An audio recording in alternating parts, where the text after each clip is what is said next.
মন দিয়ে রান্না করলে রান্না না মজা হয়ে যাবে কই বলুন তো। আমার মনে হয় রান্না না, যে কোনো কাজে যদি আপনি সঠিক মনোনিবেশ দিয়ে করুন না, তাহলে সেটা ভালো হবেই হবে।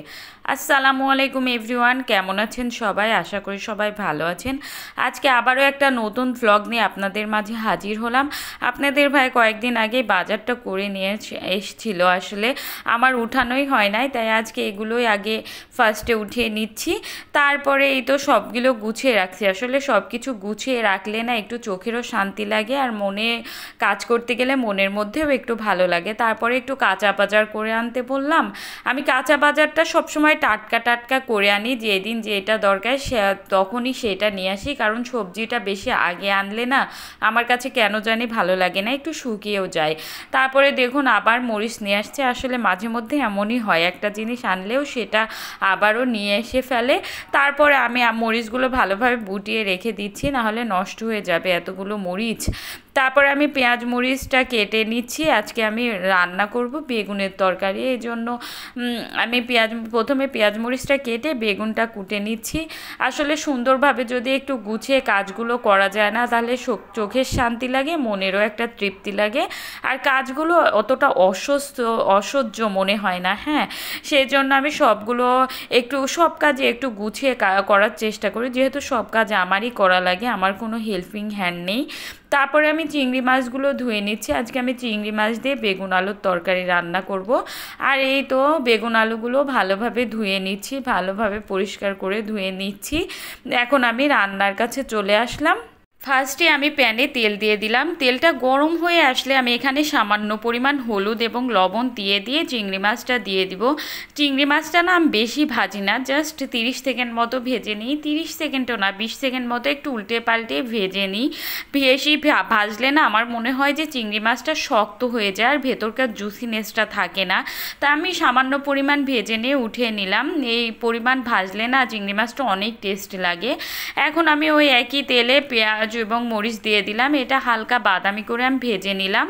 নিয়ে আমি এখানে পেঁয়াজ বাটা, রসুন বাটা, সামান্য পরিমাণ আদা বাটা, জিরা বাটা দিয়ে একটু ভালোভাবে কাঁচা মশলাটা কষিয়ে নিচ্ছি, যেন কাঁচা মশলার গন্ধটা যে আসে না ওটা চলে যায়।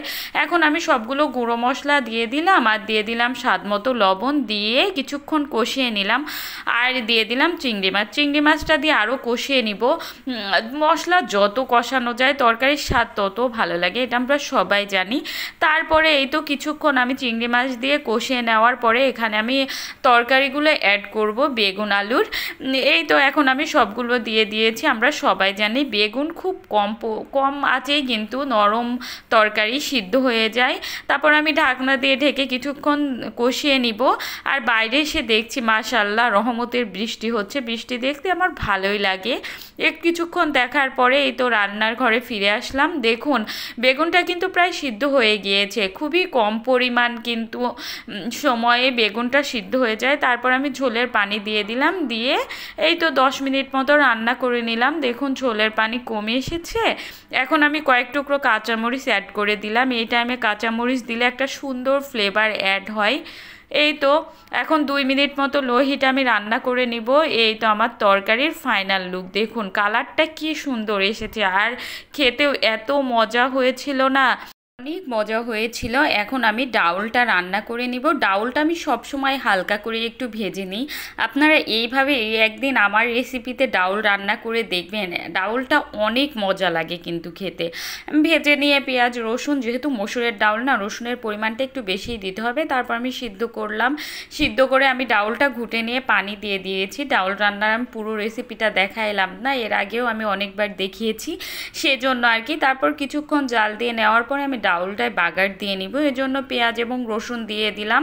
রসুনের পরিমাণটা একটু বেশি দিয়েছি আর কি। তারপর এটা ভালোভাবে ভাজা হয়ে গেলে, লাল লাল হয়ে গেলে আমি ডাউলটা দিয়ে হালকা একবার ফুটিয়ে, মানে এক বলক আসা পর্যন্ত ফুটিয়ে আমি ডাউলটা ঢেলে নিব।